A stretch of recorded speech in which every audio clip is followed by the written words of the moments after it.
So I've been blasting tons of fellowship over the last week. As you can see right here, I have hit the rank 1 spot multiple times throughout the week, and I've now started to upgrade my gear and not push as much. That's why I've fallen behind just a tiny bit, but I'm going to be reclaiming this throughout the next couple of days. Here you can see me clear an Eternal 23 with parts of my team, and I have also played around 113 hours, as you can see right here, during the release of the game. I do have 150 hours in the closed tests on Mako, and all of these 112 hours, except maybe 5, are on Helena. So now I'm going to compile all of the knowledge that I was able to gain throughout this week in this character guide. So right here, you can actually see the platinum trim, but I choose to run the Onyx one. I think it looks much better, but let's actually start out with the basics. You can find my UI, which is currently a work in progress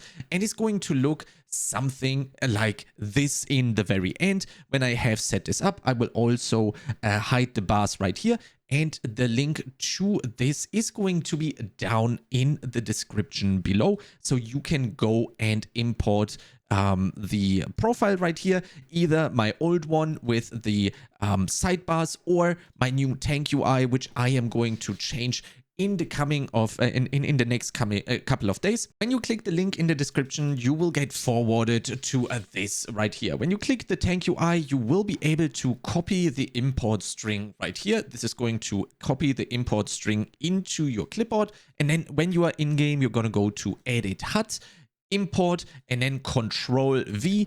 Maybe give this also a profile name right here, and then if you press import, your UI is going to look like mine.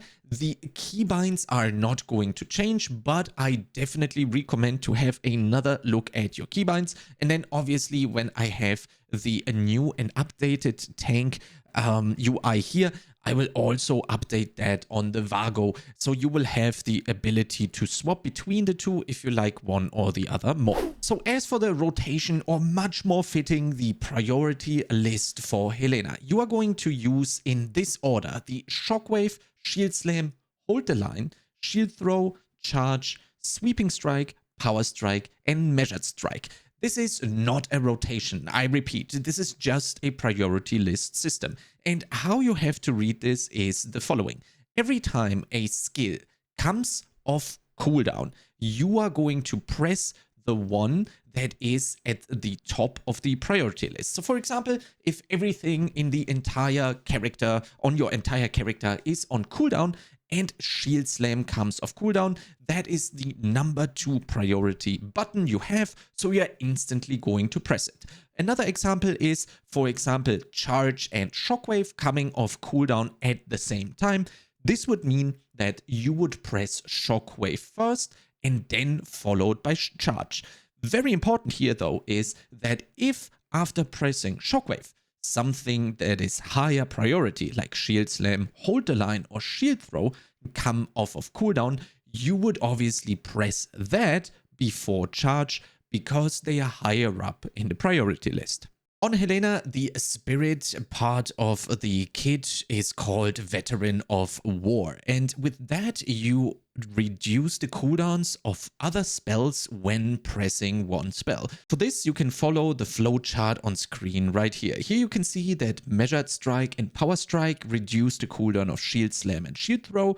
These two reduce the cooldown of Shockwave. Shockwave reduces the cooldown of Shields Up, and Charge afflicts all of these in the square. As for the talents for Helena, here at the top left you can see the talents, and I have marked in green the stuff that I think is always fully mandatory.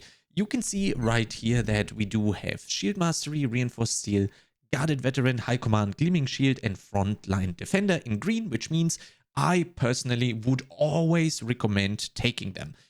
When you put the points in here, you are now left with 4 skill points that you can put somewhere where you think is necessary for the dungeon that you are about to run. And I have also marked the magic ward in orange, which means that I basically always take magic ward, reducing the optional talent points down to 3. Magic ward is basically always mandatory, but in dungeons like Wraithtide Vault, for example, or Godfall Quarry, you can actually take out the magic ward because you're not taking that much magic damage overall, and you can actually win a skill point by taking magic ward off. But it's basically between 9 or 10 points that you always have to spend, depending on your dungeon that you're running. Either it's magic ward or not. So what are you going to do with those 4 or 3 skill points? What I really like to do is I really like to use the punishing strikes,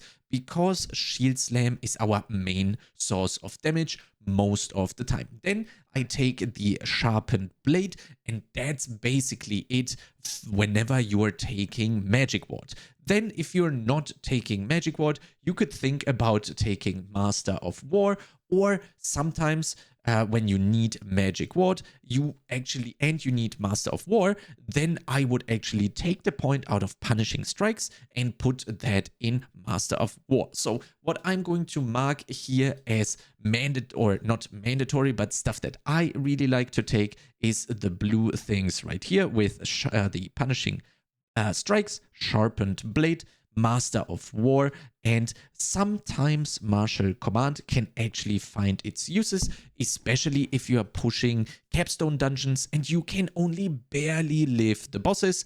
Martial Command can actually really squeeze out that last little bit of damage reduction that might actually help you get the victory in very tough dungeons or capstone dungeons where the bosses deal tons of damage. So what I'm currently running all of the time is the Shield Mastery, Guarded Veteran, Reinforced Steel, Punishing Strikes, Sharpened Blade, High Command, Magic Ward, Gleaming Shield, and Frontline Defender. As for the gear, I am currently running the Torment of Balarum set together with the Dark Prophecy and the Tuzari Grace. This is basically only really the case because I don't have that many gem sockets yet. And on top of that, the Torment of Balarum is currently bugged, which makes it so that the cooldown that you have on the heal is just non-existent. So it can actually be that when dipping below 20% health, you are instantly healed by a 35, which is also increased by your expertise, by the way. And this is constantly occurring. I was actually unable to die in an Eternal Farm Tuzari on the plant boss, because the Torment of Balarum set was just constantly healing me to full, and I was legit unable to die. That is hopefully going to get fixed, and that is going to change our priority on the sets a little bit as well. I do not really like the Draconic Might, because even though it gives 20% strength that I have right here in the stash, even though it gives 20% strength, it is only really during your ultimate, and during your ultimate, you are already basically immortal anyway, so the only thing you get from this is a tiny bit of more damage during your spirit ability. So I ran this for a long time. As you can see right here, it's up to 315. I would certainly equip it if I don't have anything else and you don't have any gem sockets, but it would certainly not be my very first choice for the sets that I wear. So just to recap, basically as like a priority list, always try to get the Dark Prophecy set, and ideally the pieces that have high haste on them, for example like the shoulders right here and also the chest. Then currently the Torment of Balarum set is the bugged one.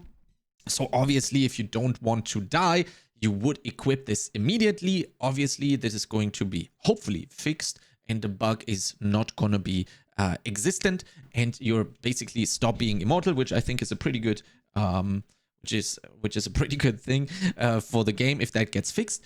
Then I really enjoy the Tuzari set because of two things. Not only does it give you flat % haste, but it also gives you movement speed, which helps out tremendously when you are kiting mobs after pressing Shockwave. Shockwave slows them, and you slowly start getting away out of their melee range.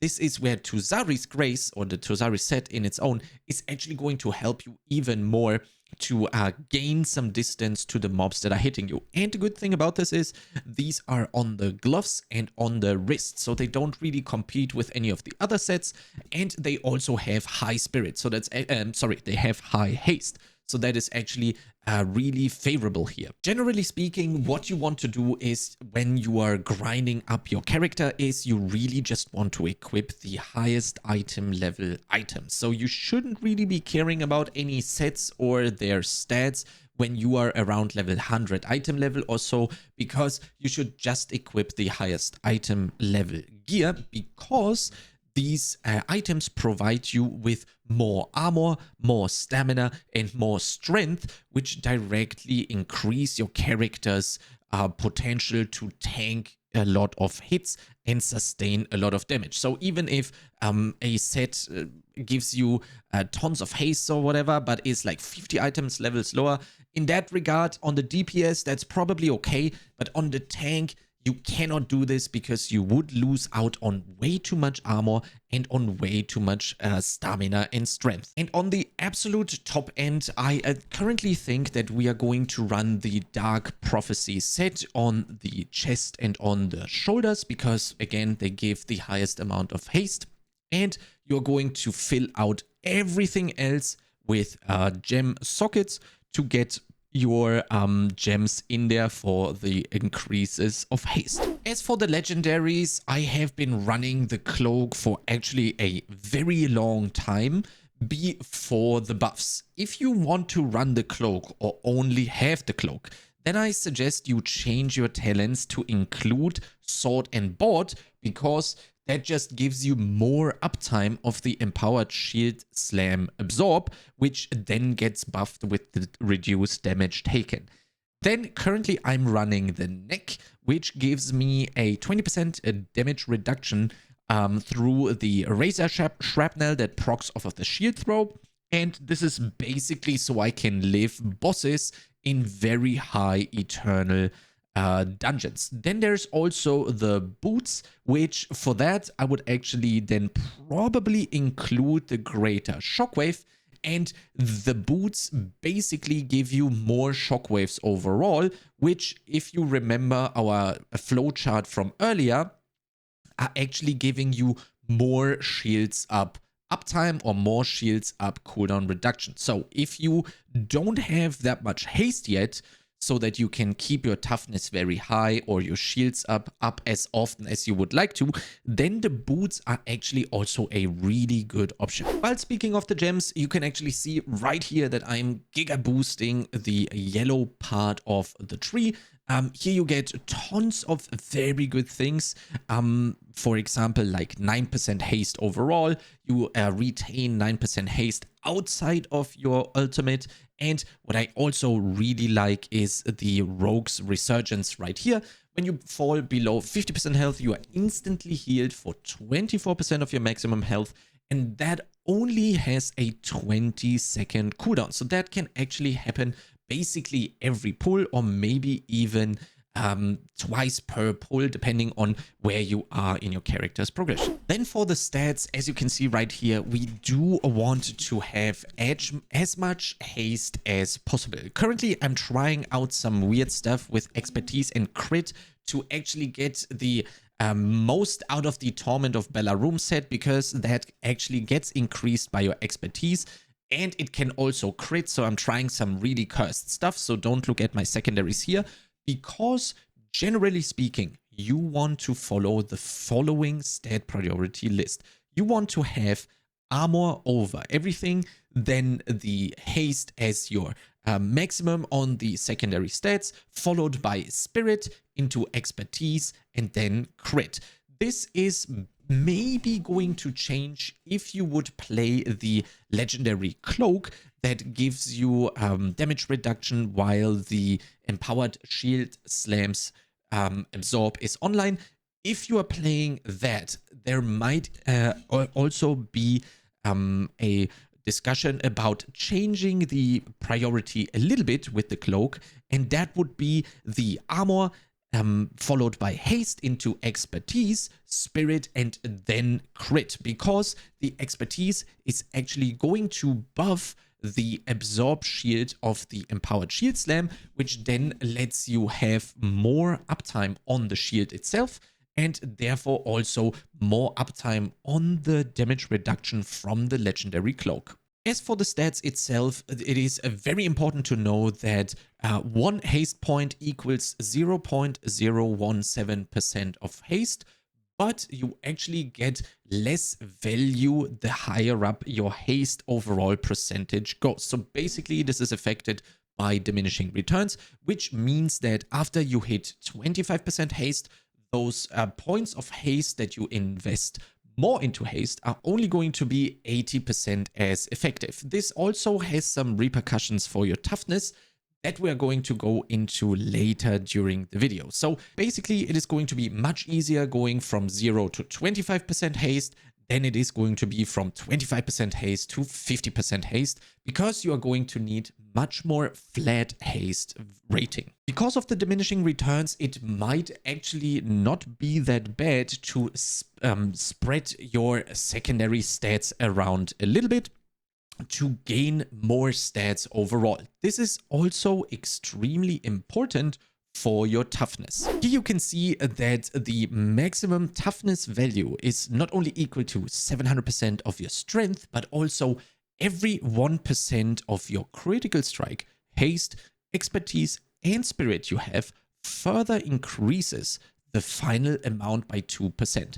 So now with the info that we have about the diminishing returns on the stats themselves, and how your toughness is being generated or increased rather by the secondaries, it might actually be a good thing to stop going very hard into haste after a certain breakpoint and then start bringing up your other secondaries, not only because the expertise or crit or spirit ratings that you get from gear are more valuable than the haste above 25%, it's going to increase your toughness overall, because every 1% of a stat right here increases your final overall toughness by 2%. You can see my toughness bar right here in the middle, and if I'm pressing shields up, you can see that we are filling the bar by exactly 60% of our maximum toughness value. This is going to then reduce the damage that we're taking, and you also have these nice little lines right here splitting the bar into 4 quarters. Here you can see that the damage reduction is going to be different depending on where the line is in which quarter. So for the first one right here, 0 to 25% toughness, you are going to have 5% damage reduction. Then for the second quarter, from 5.1% basically until 50%, you're going to have 15% damage reduction. Then from 50.1 basically to 75%, you are going to have 25% damage reduction. And then right here in the last quarter, basically 75.1 and up, you are going to have 35% damage reduction, which means that you are obviously wanting to be always right here in this last quarter. It doesn't matter if you're at the end of your toughness bar or if you're just above that line right here, you will always benefit from the 35% damage reduction. This also means that every time you have a big hitting ability incoming, which with my interface you will see right here on the boss timers, you are going to want to be right here in this last quarter with your toughness.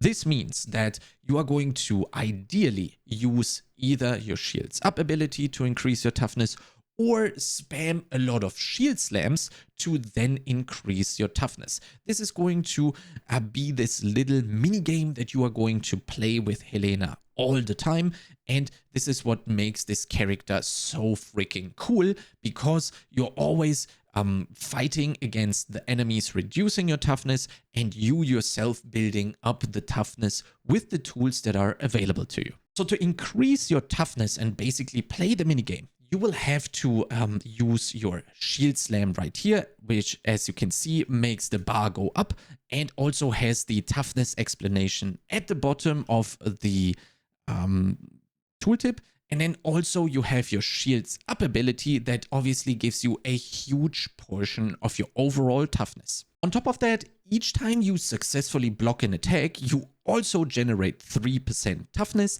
and your Iron Wall skill right here makes it so that your toughness cannot be reduced for 12 seconds, which is going to give you that permanent 35% damage reduction without you having to replenish your toughness for 12 seconds. And if you're taking the martial command, which is basically sharing the toughness damage reduction with your party during your ultimate, I strongly suggest to also combo this with your Iron Wall if you are not 100% certain that you can keep the toughness up to a maximum on your own.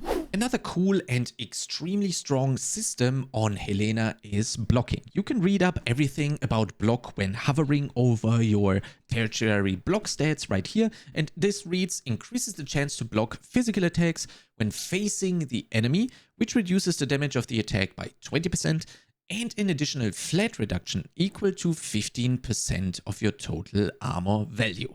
And the last part of block is actually the magical part right here. Not only are you getting 20% damage reduction every time you block, as you can see right here, we do have 25% block. If we press shields up, that is actually going up to 70% block. And every time we block, we reduce the incoming physical damage by 20%. But on top of that, we also have this last sentence: an additional flat reduction equal to 15% of your total armor value. This means that 15% of our armor, in my case 10,438, so let's say 1,500, is actually getting subtracted off of the already reduced damage that you're taking. So that means, let's say you're taking 10,000 damage after all the damage reductions in the game have been calculated, and you are also blocking that. Then let's say those 10,000 damage have also been reduced by the block by 20%. Then after everything has been calculated already, you are going to subtract 15% of your total armor value from those 10,000. So in my case, let's say I had 10,000 armor, we would reduce those 10,000 damage that we're taking from the enemy by an additional flat 1,500 damage. That is actually incredible, and that makes armor as a defensive stat not only extremely good for physical damage reduction on its own, but it also basically is further in helping you increase your defenses every time you block. So stuff like the Sylvie Legendary that increase your armor are super good for Helena because of how block actually works, and the additional flat damage reduction equal to 15% of your armor value at the end of the calculation. As for the weapon, you can see I am basically always running Zaril's Arms or Zaril's Aegis right here. Not only does this give you a very, very big shield on a 90-second cooldown, but also when the shield expires, does quite a lot of fire damage. This, in my opinion, or this has saved me tons of times on tons of pulls, on tons of bosses already, and I do not think that the Fateful Arms or the Fated Strike can actually keep up with the amount of value that you can generate with the Zaril's Aegis. In my opinion, it is definitely Zaril's Aegis all of the time when pushing, and I can definitely see Fated Strike in the on your character when you are farming, or you want to maybe help out your friends and you want to deal some damage and want to play some high speed Helena, because you are getting 200% increased cooldown acceleration, which is actually quite cool. But in my opinion, when you are pushing tough content for you, that doesn't mean Eternal 30, then I would always play Zaril's Aegis, because it can actually save your butt in very sticky situations easily. So for example, if you're going into capstones and you haven't really been lucky timing those because sometimes you took too much damage or the healer wasn't healing properly, Saril's Aegis is probably the choice when going into a dungeon that is more on the harder side. Whereas if you are farming, I would probably also go with Fated Strike, just so you have more fun because your buttons come up more often to press them, but you're also going to therefore deal more damage during a pull. And then as for the weapon traits that you can see right here when you go to the Shrine of Infusion that is next to the blacksmith, you can actually see that I have a pretty good weapon so far. In my opinion, Inspired Allegiance is the absolute best thing you can roll on the weapon. And the good thing about this is it is just a blue trait. As you can see right here, your abilities have a chance to reduce the cooldown of your weapon ability by 3, 4, 5, 6 seconds. In my case, 6 because I fully empowered this already. And they also grant you and 3 allies up to 213 haste rating for 8 seconds. If you're taking a look at your dungeon runs when you have Inspired Allegiance on all 4 characters, it is actually crazy how often you have multiple of these active throughout the fight. It is an amazing trait right here, and in my opinion is an absolute must-have. Then you can see that I have gotten pretty lucky on the other stuff. Visions of Grandeur is, in my opinion, a very, very good one, which resets your active spirit ability, which gets reset when you activate your spirit ability. So you basically get the Aegis twice per fight when you ult that fight. It is definitely very versatile. You can basically blow your Saril's Aegis into one pack, then ult the next pack, which resets your Saril's Aegis, and then Saril's Aegis that third pack again, basically rendering you absolutely immortal for 3 packs in a row. So Visions of Grandeur, extremely strong, but it also plays into actually fueling the generation of your spirit ability as well. As for the weapon traits, I do have a priority list right here. For the green ones, I would consider Iron Spikes to be the best. Next up would be First Man Standing, and then followed by Heart of Stone. As for the blue ones, Inspired Allegiance, an absolute must pick on your weapon, followed by Treasure Hunter's Delight for more damage reduction, and then Hunter's Focus.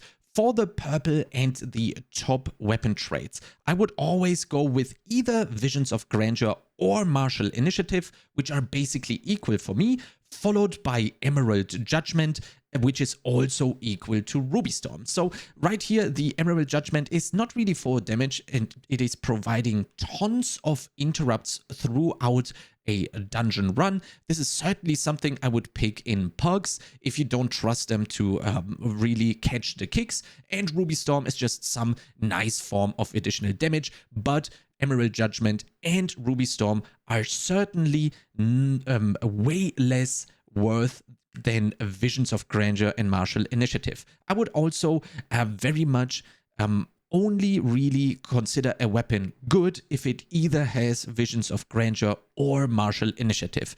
As for the priority between Visions of Grandeur or Martial Initiative, I would actually rank them equal. I do not think that you're gonna get lucky enough that you have both on your weapon, and then also a weapon trait that is below in the middle to be able to, a good weapon trait that is below them in the middle to be able to choose between the two. If you get Visions of Grandeur or Martial Initiative on your weapon, that is already a very good weapon to begin with. Very important here is I would not use my Godstones to reroll any weapon that is not red, because if it's not red, you are certainly going to change it out in the future when you reach Eternal. And yeah, I would only really reroll a weapon if it already has Visions of Grandeur or Martial Initiative, and then I would try to reroll either green or blue.